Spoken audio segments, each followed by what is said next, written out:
Welcome back to Post Time. One of my favorite horses from the 90s is Riyadh. You know, he won $2.7 million in his career, and he won 2 of the jewels in the pacing Triple Crown. Did you know that he was also a track record holder here at Dover Downs? Well, if you weren't aware of that, you are now. And we're going to head back to November 16th, 1996. In this open pacing event, Riyadh was such a standout in the field, he was actually barred from wagering. Let's check out this amazing equine performance. They're off. There goes Riyadh out from the extreme outside with Master Man down toward the rail. Shadow dances away third. In the stirrups is fourth. Up on the outside, belatedly Misfit looking for a spot. Then it's Black Friday, followed by LV Whiskers and Zach Creek trails early as they move on the turn. Riyadh out there 2.5 lengths. Masterman is giving chase. Another 3 or 4 to Shadow Dance. Then it's 3, 2 in the stirrups who got away fourth. Black Friday races fifth. 27 seconds the opening quarter. Riyadh out there 2.5. Masterman is a close-up second. 5 back to Shadow Dance. Another 3 lengths to In the Stirrups. Then it's Black Friday, followed by LV Whiskers, Zacca Creek, and having to take back to last, there were no holes, was Misfit. They go around the clubhouse, turn toward the half.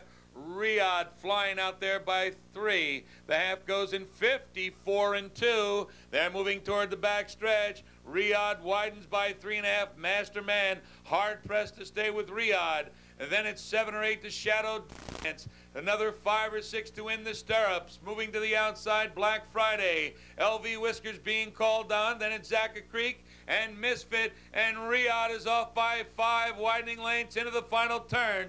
Riyadh by 6, 3/4 in 1:21 and 4. Track record absolutely gone here. Midway on the final turn, Riyadh by 10. And Shadow Dance now to the outside. Then it's 7 lengths further back to In the Stirrups, coming to the top of the stretch. And Riyadh is out there by 12 or 15 lengths, charging for the wire. Look at Riyadh. Riyadh by 15, cruising under the line. Shadow Dance is a distant second, followed by Masterman. Up the rail, Misfit, 149 and 1. In this race from 1996, Riyadh wins by over 9 lengths in 149 and 1, which was a track record for Dover Downs. The son of J. Lobel was 6 years old at the time.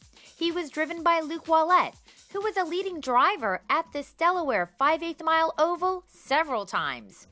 Riyadh has been just one of many worldwide notable standardbred superstars we've had visit Dover Downs. We just saw one of my favorite horses, Riyadh, here at Dover Downs set a track record, but I had to bring in the master, the expert here from Dover Downs, like about the past decade or so that you've been publicity director here. Longer, too. Time flies, right? 1996. Okay. Back. Yeah, it does. Some of those watching probably weren't even born then. Some of those driving were barely born then. That's true. Yeah. Now, what are some of your favorite races here at Dover Downs since you've been the publicity director? Well, of course, you mentioned Riyadh, and that was a great performance, and he was unbeatable here. He never lost a race here at Dover Downs. The first major race after the Delaware Horse Racing Redevelopment Act came in, the first of the Progress Pace, Armbro Operative, Mike LaChance winning 153. Can you believe how slow that was compared to what they're doing today? That's for sure. And then of course, just a couple days before that, the first Thursday of the meet, 1996, Red Bow Tie, with a tremendous, it was the first sub-2-minute mile here at Dover Downs, and Luke Wallette drove that as well. And there were only 5 horses in the race, but 4 of them had won $1 million. So that was quite a performance. And as we went along, there was a lot of other outstanding races that I recall. at Dover Downs. We've had the good fortune of so many terrific horses, not only in our stakes races and the Delaware Standardbred Breeders' Fund races, but overnights as well. Some of the Monday racing back then. Now, of course, Thursday is our big pace day, but remember Pilgrim's Fiery and Jet Log. They used to battle it out every week, and they were a tremendous draw for people. We used to have our best crowds to watch those two go. Eddie Davis with Pilgrim's Fiery and Jet Log with Luke Wallette.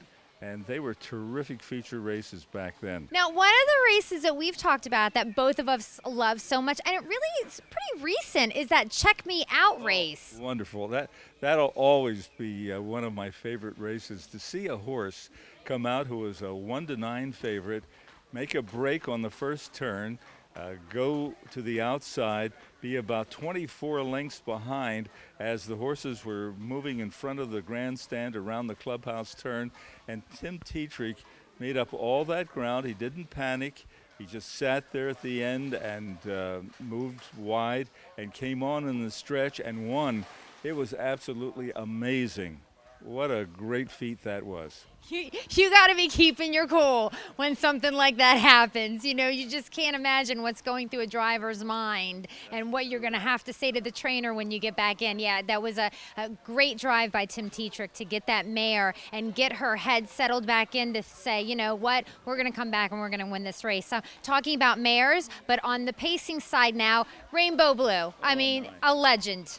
She certainly is. What a fantastic mare she was. She was sensational. She came back as a 4-year-old, and she won in the Classic Series here at Dover Downs, set a track record for a 4-year-old pacing mare, and then was hurt in her next start, never raced again, and became an outstanding broodmare with her recent foal, who certainly looks like she's a daughter reincarnated. Oh, yeah, they look exactly like, and, you know, we're very lucky here at Dover Downs that, you know, here we've got Rainbow Blue. She was living here in Delaware.